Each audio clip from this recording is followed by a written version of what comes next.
siap dan juga anggotanya saya lihat sudah lengkap ya. Jadi sebaiknya kita mulai saja presentasi dan diskusi kita pada pagi hari ini.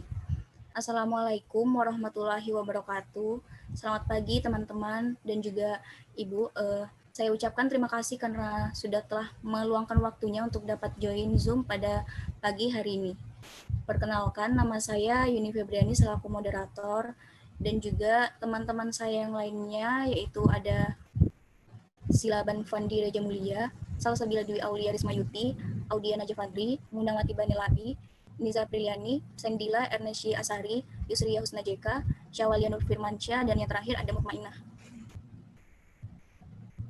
Baik, untuk jurnal yang akan kita presentasikan, kita ada mengambil 2 judul yang akan dibacakan oleh teman kita yaitu Fandi. Saya persilahkan. Baik, terima kasih Yuni. Jadi, jurnal pertama yang kita ambil pada hari ini adalah Secondhand Smoke Exposure in Public Places and Support for Smoke-Free Laws in Japan. Findings from the 2018 ITC Japan Survey. Sumber dari jurnal ini yaitu International Journal of Environmental Research and Public Health oleh Genevieve Sanson, Jiorei, Fong, dan Gang Meong, dan lain-lain. Kemudian diterbitkan pada 4 Februari 2020. Kemudian di jurnal kedua, yaitu The Necessity of Continuing to Ban Tobacco Use in Public Places Post-COVID-19. Sumbernya dari Eastern Mediterranean Health Journal oleh Fatimah El Afa, Charles Patrick Fraser, Kelos Abid, dan lain-lain, dan diterbitkan pada tahun Juni 2020. Ya. Oke, baik. Terima kasih, Fandi. Jadi, dari jurnal tersebut, kami akan membahas dan menganalisis 4 poin, yaitu yang pertama ada sasaran dan tempat sasaran, yang kedua ada dasar pertimbangan dan tujuan, yang ketiga metode, strategi, dan upaya, dan yang terakhir ada keberhasilan dari metode prokes yang ada di jurnal tersebut. Jadi, untuk poin pertama yaitu sasaran dan tempat sasaran, pada jurnal 1 itu sasarannya adalah perokok dewasa, pengguna HTP, pengguna ganda, dan bukan pengguna. Kemudian tempat sasarannya itu kebijakan larangan merokok ini ada dalam ruangan tertentu seperti rumah sakit dan sekolah, serta sebagian tempat di luar ruangan yaitu pada restoran atau bar. Kemudian pada jurnal kedua itu sasarannya adalah masyarakat umum, baik perokok aktif maupun orang-orang yang berada di sekitar perokok aktif. Dan tempat sasarannya itu di seluruh tempat umum, baik yang di luar maupun di dalam ruangan. Kemudian untuk poin selanjutnya akan dibahas oleh teman saya, Sendila, saya persilahkan. Baik, terima kasih Yuni. Selanjutnya, saya akan membahas mengenai dasar pertimbangan dan tujuan dari penelitian pada kedua jurnal tersebut. Pada jurnal 1 yang menjadi dasar pertimbangannya adalah asap rokok diperkirakan telah membunuh 1,22 juta orang di dunia pada tahun 2017. Selain itu, di Jepang diperkirakan sekitar 15.000 non-perokok itu meninggal setiap tahunnya diakibatkan oleh paparan asap rokok. Dan pemerintah Jepang telah menerapkan larangan merokok yang komprehensif agar masyarakat dapat memperbaiki derajat kesehatannya.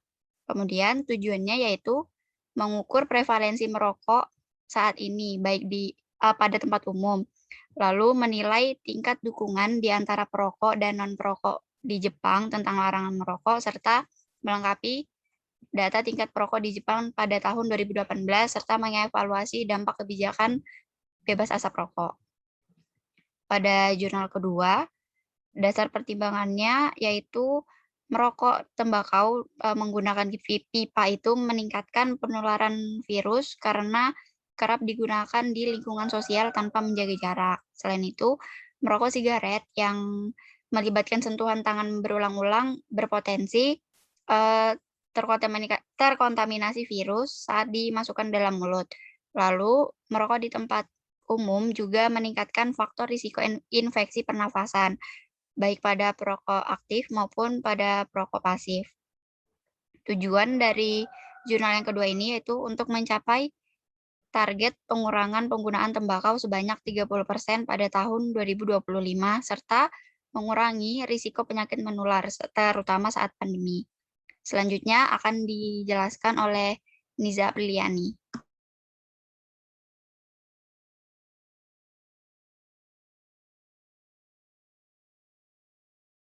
Ya, terima kasih Sendila. Baik, selanjutnya saya akan menjelaskan mengenai metode, strategi, dan upaya. Pada jurnal 1, metode pada jurnal ini menggunakan media massa sebagai wadah untuk melaksanakan kampanye digital. Mengenai tata krama merokok dan pembentukan area khusus bagi perokok aktif di tempat umum, baik di dalam ruangan maupun di luar ruangan. Dan adapun strategi dan upaya yang dilakukan yaitu dengan membuat kebijakan atau advokasi untuk membangun area khusus bagi perokok agar tidak mengganggu masyarakat non-perokok di tempat umum dan ditetapkannya undang-undang bebas rokok. Untuk jurnal kedua menggunakan metode media massa dengan menyediakan layanan seluler, solusi kesehatan digital, kampanye kesehatan, dan penyediaan grafis peringatan kesehatan. Dan adapun strategi dan upaya yang dilakukan yaitu dengan membuat kebijakan atau advokasi mengenai peningkatan pajak tembakau dan larangan semua bentuk iklan, promosi dan sponsor tembakau atau rokok. Dan adapun upaya lain yang dilakukan yaitu dengan pengendalian pasar gelap produk tembakau dan rokok elektrik serta memantau taktik dan strategi industri tembakau untuk mencegah dampak buruk dari merokok di kemudian hari. Selanjutnya akan dilanjutkan oleh Fandi. Terima kasih.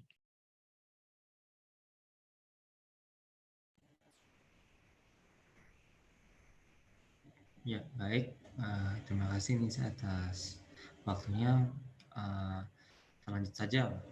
Keberhasilan dari metode yang digunakan ini efektif atau tidak?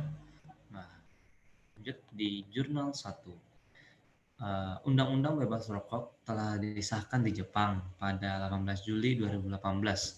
Tetapi banyak pihak yang menganggap undang-undang baru itu sebagai kebijakan yang tidak cukup serius dan membuat UU menjadi kurang komprehensif. Hal tersebut dikarenakan temuan penelitian menunjukkan bahwa masyarakat Jepang akan mendukung tidak ada Olimpiade bebas rokok, tetapi juga larangan merokok jika mencakup semua tempat umum dalam ruangan tanpa pengecualian. Namun undang-undang tersebut melarang perokok merokok dalam ruangan tertentu seperti sekolah, rumah sakit, dan kantor pemerintah, tetapi merokok masih diperkenankan di restoran, bar, dan tempat-tempat kecil yang memiliki ruang layanan konsumen kurang dari 100 meter persegi. Sedangkan hasil penelitian menemukan bahwa merokok dan paparan SHS di tempat-tempat itu sangat tinggi, terutama di bar. Japan Tobacco memiliki sejarah panjang dalam bentuk mempromosikan tata krama merokok untuk memungkinkan perokok dan non-perokok hidup berdampingan tanpa adanya undang-undang bebas rokok yang kuat. Metode yang digunakan mencangkup berbagai kampanye media dan mensponsori pembentukan area merokok di dalam maupun di luar ruangan. Tetapi terdapat bukti kuat bahwa area khusus merokok gagal melindungi dari bahaya SHS atau asap rokok. Kemudian di jurnal kedua, selama pandemi COVID-19, banyak orang yang menghabiskan waktunya lebih lama di rumah, sehingga bisa meningkatkan risiko paparan asap rokok yang sangat berbahaya. Pandemi COVID-19 telah meningkatkan kesadaran mengenai bahaya penggunaan tembakau yang perlu dilakukan, yaitu semakin memperkuat kebijakan mengenai pengendalian tembakau, termasuk larangan permanen, penggunaan tembakau di tempat umum, dan disertai dengan kampanye kesehatan agar kontribusi untuk mengurangi tingkat merokok itu semakin besar. Ya. Selanjutnya,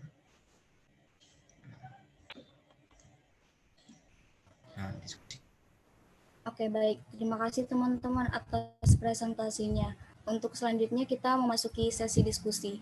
Jadi di sini akan ada 2 poin yang akan kita bahas bersama-sama, di mana nanti setiap poinnya dimaksimalkan untuk ada 3 tanggapan. Untuk yang pertama ada bagaimana pendapat kalian jika kebijakan yang dipaparkan pada kedua jurnal tersebut diterapkan di Indonesia. Untuk yang ingin menanggapi, saya persilahkan. izin masuk, ini saya ingin menambahkan untuk materi diskusi yang pertama. Bagaimana pendapat kalian jika kebijakan yang dipaparkan pada kedua jurnal tersebut diterapkan di Indonesia? Untuk kebijakan terkait undang-undang bebas rokok di Indonesia ini masih belum ada. Namun, ada beberapa landasan hukum yang terkait dengan kebijakan KTR atau kawasan tanpa rokok, yaitu Undang-Undang Nomor 36 Tahun 2009 tentang Kesehatan, pasal 113-116, kemudian ada Peraturan Pemerintah Nomor 19 Tahun 2003 tentang pengamanan rokok bagi kesehatan. Kemudian ada Peraturan Pemerintah Nomor 41 Tahun 1999 tentang pengendalian pencemaran udara. Kemudian ada Peraturan Daerah Nomor 5 Tahun 2017 tentang kawasan tanpa rokok. Selain itu, di Indonesia sendiri juga ada yang sudah menerapkan atau biasanya disebut dengan kawasan dilarang merokok, yaitu kurang lebih sudah beberapa tahun terakhir diterapkan di daerah Provinsi DKI Jakarta.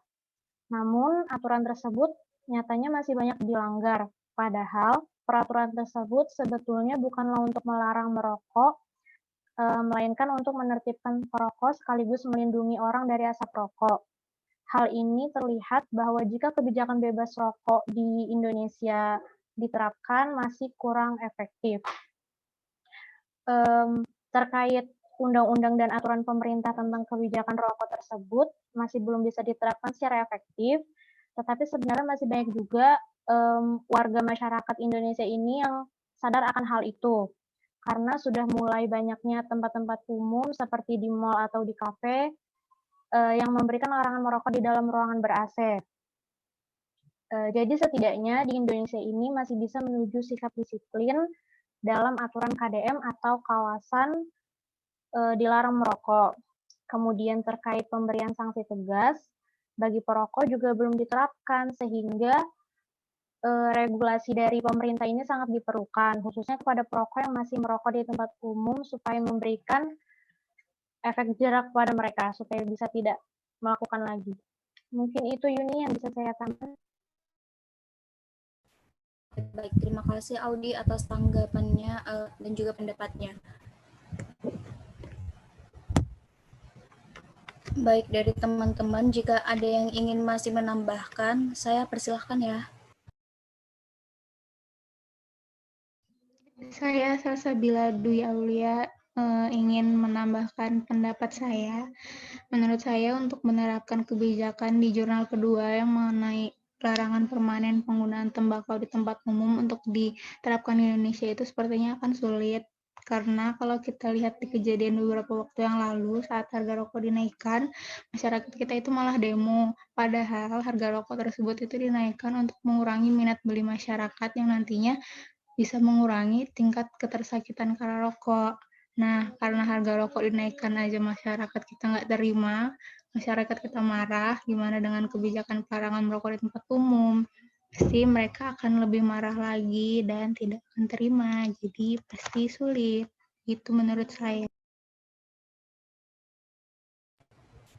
Baik, terima kasih Salsa atas pendapatnya.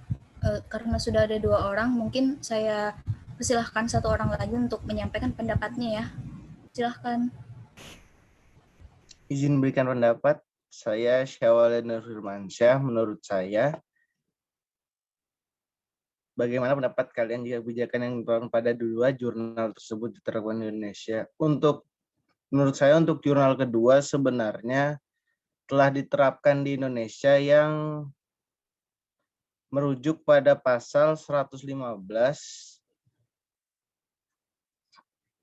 ayat 1 Undang-Undang Kesehatan, di mana di situ tercantum kawasan tanpa rokok yang mencakup fasilitas pelayanan kesehatan, tempat proses belajar mengajar, tempat anak bermain, tempat ibadah, angkutan umum, dan tempat kerja. Akan tetapi dari segi penerapannya masih kurang diperketat atau kurang dipertegas, sehingga masih banyak orang-orang yang acuh tak acuh terhadap aturan tersebut. Maka dari itu, dari segi pemerintah Indonesia seharusnya lebih memberikan edukasi terhadap masyarakat Indonesia tentang pentingnya tidak merokok di kawasan yang telah dilarang. Ya, mungkin menurut saya. Terima kasih. Baik, terima kasih Syawal atas pendapatnya karena sudah ada 3 orang. Jadi kita lanjutkan pada poin yang kedua yang akan kita diskusikan bersama-sama, yaitu di sini ada gambar yang bisa kita lihat bersama ya. Jadi kalian silahkan menanggapi mengenai gambar tersebut. Silahkan yang ingin menanggapi, saya persilahkan.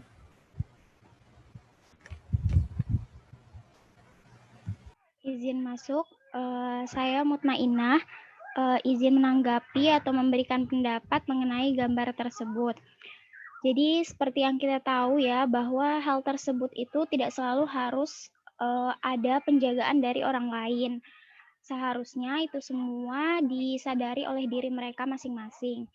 Lebih baik jika ada tindakan tegas untuk hal-hal semacam itu. Karena tanpa adanya tindakan tegas, maka tidak mudah untuk membuat mereka menyadari kerugian bagi orang di sekitarnya, terutama yang tidak merokok atau perokok pasif. Jangankan hanya tulisan dilarang merokok, bahkan gambar peringatan bahaya rokok pada bungkusnya pun yang setiap saat mereka lihat saat mereka merokok saja tidak diperdulikan. Jadi yang membuat hal-hal tersebut terjadi itu karena kurangnya kesadaran pada diri mereka masing-masing. Sekian dari saya. Terima kasih. Baik, terima kasih kembali Ina atas pendapatnya. Dari teman-teman yang lain, apakah masih ada yang ingin menyampaikan pendapatnya? Izin masuk Yuni. Baik, silahkan. Perkenalkan, nama saya Murawati Mandelampi. Dari gambar tersebut kita dapat melihat ada papan peringatan yaitu dilarang merokok. Dan kita ketahui dilarang merokok juga dari daerah situ berarti kawasan tersebut tanpa rokok atau KTR yang merupakan kawasan berupa ruangan ataupun area yang dinyatakan dilarang untuk kegiatan merokok dan atau kegiatan lainnya yang terkait dengan persoalan peredaran tembakau. Setiap kawasan tanpa rokok yang telah ditentukan memiliki dasar-dasar landasan hukumnya yang telah disebutkan oleh Audia tadi. Akan tetapi dari gambar tersebut kita sering jumpai bahwa terdapat masyarakat ataupun oknum-oknum yang masih merokok dan mengacukan dilarang merokok tersebut. Sehingga kita sebagai masyarakat yang sadar akan peraturan pemerintah mengenai dilarang merokok, sebaiknya kita menegur ataupun melaporkan orang tersebut ke pihak berwajib. Selain itu juga ada peraturan pidana yang diatur dalam Undang-Undang Republik Indonesia tahun nomor 32 tahun 2010 tentang larangan merokok, sehingga bagi oknum-oknum yang masih merokok di sembarang tempat dapat dikenakan tindak pidana. Sekian dari saya, terima kasih. Terima kasih kembali Munawati. Selanjutnya untuk satu orang terakhir, saya persilahkan untuk menyampaikan pendapatnya. Baik, nama saya Yusri Usman JK. Saya menyampaikan pendapat saya. Menurut saya, perilaku seperti pada gambar di atas dapat terjadi karena faktor pendidikan yang rendah, sehingga tak bisa membaca, tetapi meskipun demikian, seharusnya dapat memahami gambar larangan merokok yang tertera pada pelang tersebut.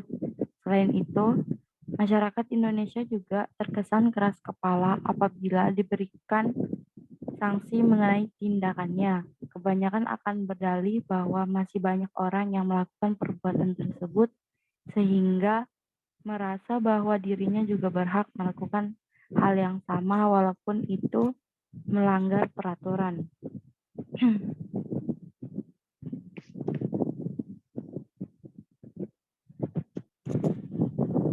Kemudian saya bakal Kemudian dari pendapatnya Mutmainah sebelumnya itu saya sepakat di mana kurangnya kebijakan atau kurangnya tindakan dari pihak tempat tersebut sehingga orang tersebut merasa masa bodoh dengan kebijakan yang ada di area tersebut. Ya, cukup sekian pendapat dari saya. Terima kasih. Baik, terima kasih kembali Yusria atas pendapatnya.